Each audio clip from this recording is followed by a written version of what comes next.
네, 이 시간 우리에게 주실 하나님의 말씀은 시편 28편 1절부터 9절까지입니다. 시편 28편 1절부터 9절 말씀 구약 821면에 있습니다. 시편 28편 1절부터 9절 말씀을 한 절씩 교독하시겠습니다. 제가 먼저 읽겠습니다. 여호와여, 내가 주께 부르짖으오니 나의 반석이여, 내게 길을 막지 마소서. 주께서 내게 잠잠하시면 내가 무덤에 내려가는 자와 같을까 하나이다. 주께 부르짖을 때 나의 간구하는 소리를 들으소서. 악인과 악을 행하는 자들과 함께 나를 끌어내지 마옵소서. 그들은 그 이웃에게 화평을 말하나 그들의 마음에는 악독이 있나이다. 그들이 하는 일과 그들의 행위가 악한 대로 갚으시며 그들의 손이 지은 대로 그들에게 갚아 그 마땅히 받을 것으로 그들에게 갚으소서. 그들은 여호와께서 행하신 일과 손으로 지으신 것을 생각하지 아니하므로 여호와께서 그들을 파괴하고 건설하지 아니하시리로다. 여호와를 찬송하며 내 간구하는 소리를 들으심이로다. 여호와는 나의 힘과 나의 방패이시니 내 마음이 그를 의지하여 도움을 얻었도다. 그러므로 내 마음이 크게 기뻐하며 내 노래로 그를 찬송하리로다. 여호와는 그들의 힘이시요 그의 기름 부음 받은 자의 구원의 요새이시로다. 함께 읽겠습니다. 주의 백성을 구원하시며 주의 산업에 복을 주시고 또 그들의 목자가 되시어 영원토록 그들을 인도하소서. 아멘. 네, 앞서 기도하신 것처럼 오늘까지 교역자 수련회가 있습니다. 그래서 저희 장로들이 연이어 주의 말씀으로 섬기게 되었습니다. 오늘 성경 본문을 통해서 절망에서 찬송으로라는 제목으로 하나님의 말씀을 함께 나누겠습니다. 먼저 시편 28편은 크게 두 부분으로 나뉩니다. 1절부터 5절까지 그리고 6절부터 9절까지입니다. 이 두 부분은 보시는 바와 같이 극명한 대조를 이루고 있습니다. 마치 폭풍우가 몰아치다가 갑자기 햇살이 비추는 것처럼 말입니다. 1절과 6절을 한번 대조해 보시면 다윗에게 놀라운 변화가 있는 것이 보입니다. 1절은 이렇게 시작합니다. 함께 읽겠습니다. 여호와여, 내가 주께 부르짖으오니 나의 반석이여, 내게 길을 막지 마소서. 주께서 내게 잠잠하시면 내가 무덤에 내려가는 자와 같을까 하나이다. 얼마나 절박합니까? 마치 깊은 바다에 빠진 사람이 구원의 손길을 애타게 부르는 것 같은 간절함이 느껴지지 않으십니까? 그런데 6절을 같이 한번 다시 읽어보겠습니다. 여호와를 찬송하며 내 간구하는 소리를 들으심이로다. 그렇습니다. 절망에서 찬송으로, 단식에서 감사로, 두려움에서 확신으로 완전히 변화된 모습을 볼 수가 있습니다. 우리의 삶도 그렇지 않습니까? 이 두 구절의 시작처럼 마치 롤러코스터를 타는 것 같이 믿음의 여정을 걸어갈 때가 있지 않으셨습니까? 때로는 우리의 삶이 깊은 골짜기에 있는 것 같고 때로는 낭떠러지 앞에 서 있는 것 같은 때를 아마 저와 여러분들 아마 같이 경험해 보셨을 것으로 생각합니다. 오늘 말씀을 통해서 다윗과 같은 우리도 절망에서 찬송으로, 단식에서 감사로, 두려움에서 확신으로 완전히 변화되는 은혜를 체험하시기를 바랍니다. 이제 본문이 주는 세 가지 교훈을 함께 나누겠습니다. 먼저 1절부터 5절까지에는 위기 속에서 드리는 간절한 기도의 교훈이 보입니다. 위기 속에서 드리는 간절한 기도의 교훈입니다. 여러분, 인생을 살다 보면 누구에게나 위기의 순간이 찾아옵니다. 건강의 위기, 경제의 위기, 관계의 위기, 그리고 자녀의 위기, 정말 다양한 형태로 많은 위기들이 우리 앞에 찾아옵니다. 어떤 위기는 우리의 힘과 능력으로 해결할 수가 있을 때가 많습니다. 그런데 어떤 위기는 정말 내 힘으로는 감당할 수 없는 것들이 있지 않습니까? 시편 저자는 바로 그런 상황 앞에 놓여 있는 것 같습니다. 그런데 문제는 여전하고 아무리 기도해도 하나님이 나의 기도에 귀를 막으시고 전혀 듣지 않는 것 같은 때가 있습니다. 그럴 때 우리의 심령은 어떻습니까? 깊은 수렁에 빠지게 됩니다. 믿음이 흔들리기 시작합니다. 정말 하나님이 계신가? 하나님이 나를 사랑하신다면서 왜 이런 고통을 주셨는가? 내가 무슨 잘못을 했길래 나한테 이런 일이 일어나는가? 마음속에는 원망과 불평이 쏟아지곤 합니다. 오늘 다윗도 똑같습니다. 하나님이 귀를 막으시고 자신의 부르짖음을 듣지 않으시는 것 같고 위기가 해결되지 않는 상황이 계속되니까 3절에서는 드디어 하나님을 원망하기도 합니다. 그리고 4절부터 5절까지를 보시면요, 하나님께 원수들에게 악한 대로 갚아달라고, 그들의 손이 지은 대로 갚아달라고 강하게 요청하고 있습니다. 여러분은 어떠십니까? 큰 파도처럼 우리를 향해 덮쳐오는 위기 속에서 도무지 해결될 수 없을 것 같은 상황 속에서 우리는 쉬지 않고 기도합니다. 기도하고 또 기도합니다. 왜 그렇습니까? 그 문제가 해결될 때까지 우리는 기도밖에는 답이 없음을 우리는 알고 있습니다.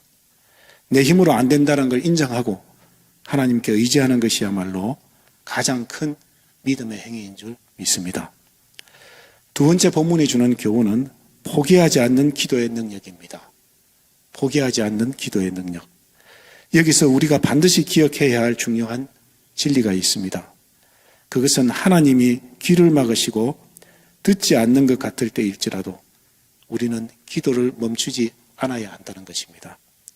누가복음 18장에서 예수님이 말씀하신 과부와 재판관의 비유처럼 불의한 재판관이 과부의 원한을 풀어줄 때까지 과부가 밤낮 부르짖어 결국 그 원한을 풀어줬던 것을 아마 기억하실 겁니다. 그렇습니다. 하나님은 우리의 기도를 들으십니다. 하나님이 침묵하고 계신 것처럼 보일 때도 하나님은 일하고 계십니다. 우리가 보지 못하는 곳에서 우리가 알지 못하는 방법으로 하나님은 우리를 위해 역사하고 계십니다. 그러므로 우리는 기도를 멈추지 않아야 합니다. 하나님께 더욱 부르짖고 또 부르짖고 기도를 멈추지 않을 때 하나님께서 우리의 기도를 분명히 들으시고 응답하실 것입니다. 이 확신을 가지시는 성도님들이 다 되시기를 소망합니다. 세 번째 주시는 교훈은 기도 중에 찾아오는 확신과 찬송입니다. 바로 6절부터 9절에 있습니다. 기도 중에 찾아오는 확신과 찬송.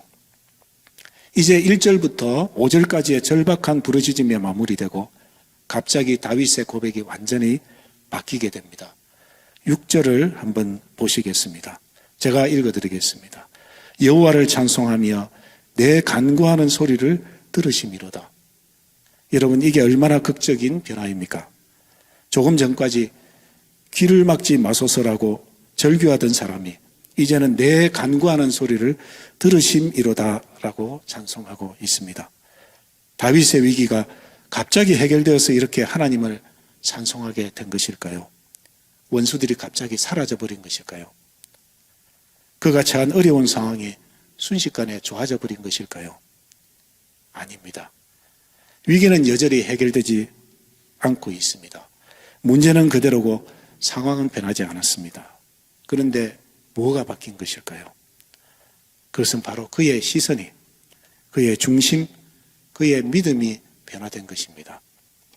다윗은 하나님께 부르짖으며 간구하는 그 기도의 시간 속에서 중요한 사실을 깨닫게 됩니다. 그것이 뭘까요? 하나님은 나의 아버지가 되신다는 것, 하나님은 살아계신 분이라는 것, 하나님은 전지전능하신 분이라는 것, 하나님은 공의로우신 분이시기에 반드시 악인에게 갚으실 것이라는 확신을 얻게 된 것입니다.